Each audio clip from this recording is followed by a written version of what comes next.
ఈ నక్షత్ర రోజు ఏ కార్యం చేయకండి. ఈ నక్షత్ర వాళ్ళతోని ఏ కార్యం చేయడానికి కూడా ఒక పని మొదలెట్టడానికి ఈ నక్షత్రం వాళ్ళతోని కలిసి కూడా వెళ్ళకండి. అది ఏ నక్షత్రం అంటే మీ నక్షత్రం నుంచి 5వ నక్షత్రము, మీ నక్షత్రం మీ పుట్టిన నక్షత్రం నుంచి 5, 14, 23 ఈ నక్షత్ర వారితోనూ కలిసియో ఈ నక్షత్ర రోజులో ఏ పని మొదలెట్టకండి.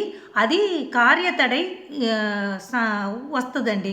మీ పనిని మధ్యలో ఆపడానికి మీ పని చక్కగా జరగకుండా అడ్డేస్తుంది ఆ నక్షత్రం అన్నది. అందుకు గుర్తుపెట్టుకోండి, మీ నక్షత్రం నుంచి 5, 14, 23 ఈ 3 నక్షత్ర రోజు ఏ పని మొదలెట్టకండి. ఈ నక్షత్ర వారితో కలిసి కూడా ఏ పని చెయ్యకండి. మీకు ఇది అనుకూలమైన నక్షత్రంగా ఉండదు. దీనివల్ల ఎక్కువ తర్వాత ఏ పని చేస్తేనే అడ్డు వచ్చిస్తూనే ఉంటుంది. అందుకే మరి